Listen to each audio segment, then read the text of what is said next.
અમદાવાદના નિકોલમાં ભર ઉનાળે ચોમાસા જેવી સ્થિતિ ઉભી થઈ છે। નિકોલમાં ડ્રેનેજ ભરાઈ જતા આખો વિસ્તાર પાણી થઈ ગયો છે। અમર જવાન ચોકમાં ભર ઉનાળે ચોમાસા જેવી સ્થિતિ બની છે। એમસીને અનેક રજૂઆત કરી હોવા છતાં પણ સમસ્યાનું સમાધાન નથી થયું। રસ્તા પર પાણી ભરાતા લોકોને પારાવાર મુશ્કેલીનો સામનો કરવો પડી રહ્યો છે। તો ટીવી સ્ક્રીન ઉપર અમે તમને ચોમાસાના ફાઇલ ફૂટેજ નથી બતાવી રહ્યા, અમે આપને નિકોલ વિસ્તારના વર્તમાન દ્રશ્યો બતાવી રહ્યા છીએ કે આ નિકોલ વિસ્તારની સ્થિતિ છે। બળબડતો ઉનાળો અને ચોમાસા જેવી સ્થિતિ અહીંયા ઉભી થઈ છે, કારણ કે ડ્રેનેજ ભરાઈ ગઈ છે અને આખો એ વિસ્તાર પાણી થઈ ગયો છે। જ્યાં જુઓ ત્યાં અત્યારે પાણી દેખાઈ રહ્યું છે। પારાવાર મુશ્કેલીઓનો સામનો ત્યાંના રહીશો કરી રહ્યા છે। એવું નથી કે સ્થાનિકોએ કોઈ રજૂઆત ન કરી હોય, વારંવાર રજૂઆત કરી છે કે ડ્રેનેજને સાફ કરવામાં આવે, તે છતાં પણ કોઈ કાર્યવાહી નથી થતી અને આખરે આ પરિસ્થિતિનો સામનો કરવાનો વારો આવ્યો છે। તો આ મુદ્દે સંવાદદાતા દીપક લાઈવ જોડાઈ ગયા છે। દીપક, એક તરફ બળબડતો તાપ, ગરમી અને એ વચ્ચે નિકોલમાં એક ચોંકાવનારા દ્રશ્યો સામે આવ્યા છે, કારણ કે ચાલી રહ્યો છે ઉનાળો, પણ એ વિસ્તારના દ્રશ્યો જોઈએ તો એવું લાગે કે ચોમાસાની સિઝન ચાલી રહી છે। આ પાણી ક્યાંથી અને રહીશોની શું મુશ્કેલી? બિલકુલ તંત્રના પાપે નાગરિકો પરેશાન થયા છે। આ ભર ઉનાળે ચોમાસા જેવી પરિસ્થિતિ એ માટે સર્જાઈ છે કે અહીંના જે અધિકારીઓ છે મહાનગરપાલિકાના, તે ઊંઘમાં છે અને તેના કારણે અહીંની પ્રજા જે છે તે પરેશાન થઈ છે। હું દ્રશ્યો બતાવીશ તો દર્શકોને એ પ્રકારના દ્રશ્યો લાગશે કે ક્યાંક વરસાદ પડ્યો છે, ચોમાસાના દ્રશ્યો છે, પરંતુ અહીં વરસાદ નથી પડ્યો। અહીં મહાનગરપાલિકાના તંત્રના પાપે આ ડ્રેનેજ બેક મારી રહી છે। અનેક રજૂઆતો કરવામાં આવી, તેમ છતાં પણ આ જે લોકો છે તેમને પરેશાનીનો સામનો કરવો પડી રહ્યો છે। અહીંયા કોઈ પણ પ્રકારે આ ડ્રેનેજ બેક મારવાની સમસ્યા જે છે તે ઉકેલવામાં નથી આવતી। નથી સ્થાનિક કોર્પોરેટરો અહીં આવતા, નથી ધારાસભ્યો આવતા અને અહીંની પ્રજા જે છે તે ત્રાહિમામ પોકારી ચૂકી છે।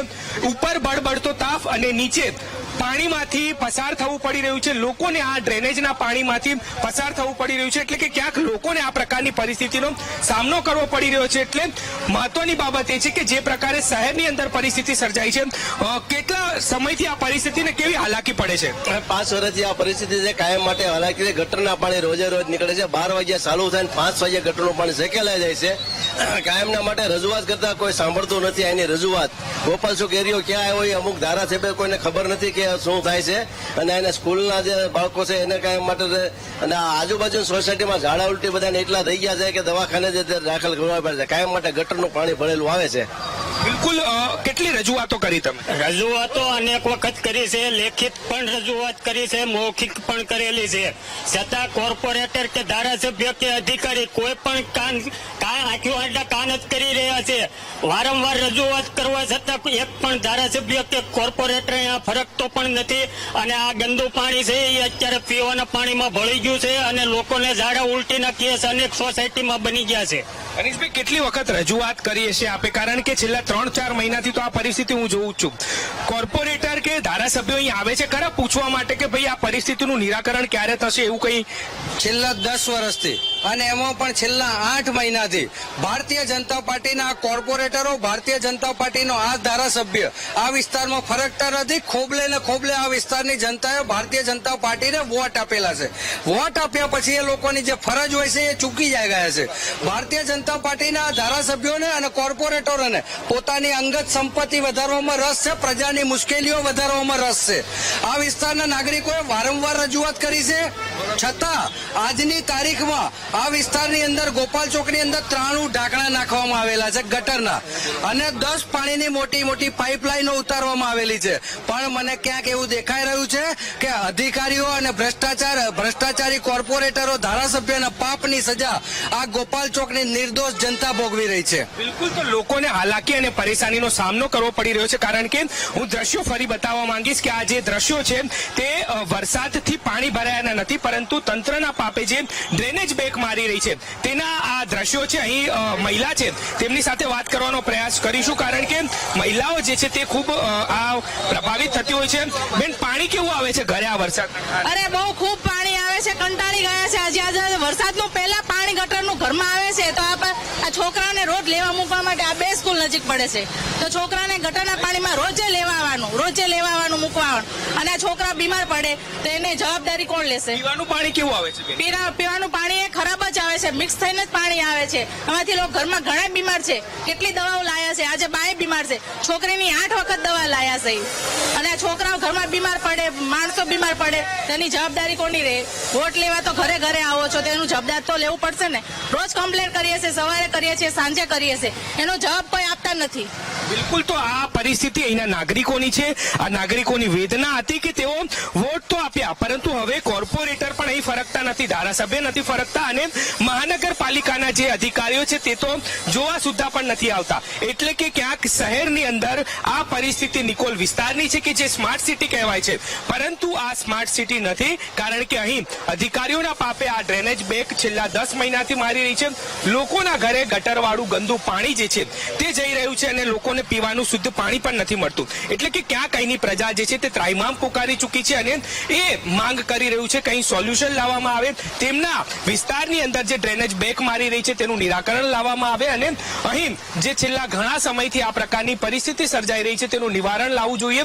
પરંતુ જે દ્રશ્યો જોતા જ અંકુર લાગી રહ્યું છે કે અહીંના અધિકારીઓ જે છે તે ઊંઘમાં છે, અહીંના કોર્પોરેટરો જે છે તે પણ ઊંઘમાં છે, કારણ કે પ્રજા પરેશાન છે પરંતુ તંત્ર જે છે તે આંખ આડા કાન કરી અને અહીં ડાફેડ મારવા પણ નથી આવી રહ્યું. અંકુર, ખાસ તો દીપક અહીંયા સવાલ એ પણ થઈ રહ્યો છે કે આમ તો ભાઈ અમદાવાદનું કોર્પોરેશન એ આરોગ્ય માટે એ સજાગ રહેતું હોય છે, પ્રોગ્રામ્સ ચલાવતા હોય છે, એવા પ્રોજેક્ટ્સ પણ અમદાવાદમાં એ હાથ ધરતું હોય છે કે ભાઈ રોગચાળો ન વકરે, એના અવેરનેસ માટે અલગ અલગ રીતે પ્રોગ્રામ્સ એ ચલાવતું હોય છે.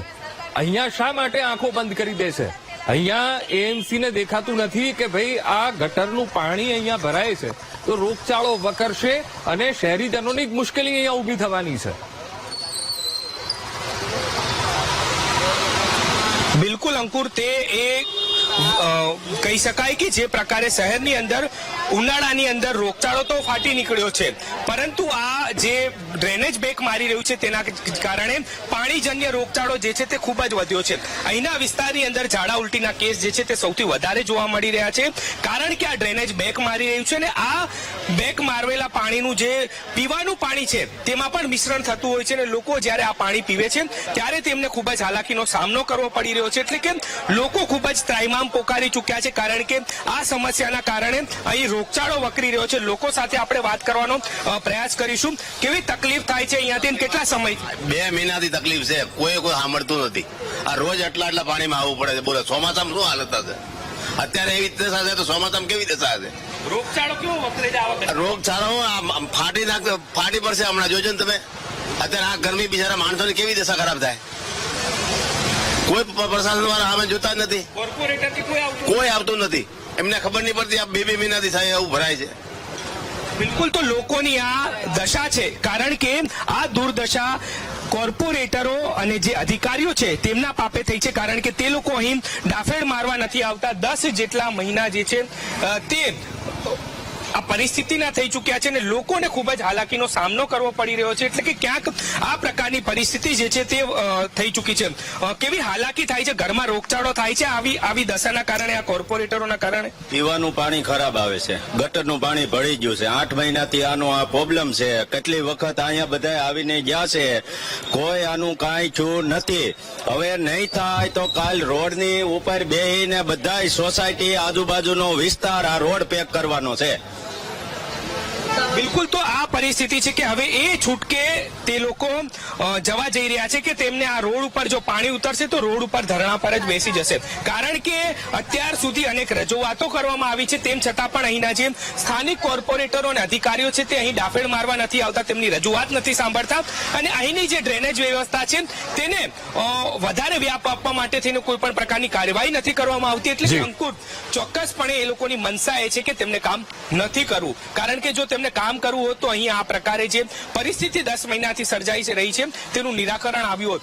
આશા છે કે અહેવાલ બાદ હવે જે અધિકારીઓ છે ને અહીંયા કોર્પોરેટરો છે તે જાગે અને આ પ્રજાની વારે આવે કારણ કે ભર ઉનાળે તે લોકો ડ્રેનેજના પાણીથી ત્રાહિમામ પોકારી ચૂક્યા છે અને ક્યાંક તેમના ઘરમાં રોગચાળો પણ થયો છે. અંકુર, જી બિલકુલ દીપક, સમગ્ર માહિતી સાથે જોડાવા બદલ આપનો આભાર.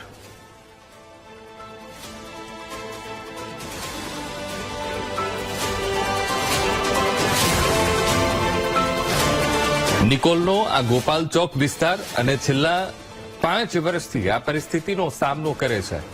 વારંવાર રજૂઆત કરવામાં આવે છે કે ડ્રેનેજ સાફ કરવામાં આવે, તે છતાં પણ ડ્રેનેજ સાફ કેમ નથી કરાતી, આ સવાલ અહીંયા થઈ રહ્યો છે. અહીંયા અમરજવાન ચોક અને જ્યાં ભર ઉનાળે ચોમાસા જેવી સ્થિતિ થઈ છે, પણ આ પાણી એ ચોખ્ખું નથી. આ પાણી એ ગટરનું પાણી છે, ડ્રેનેજનું પાણી છે.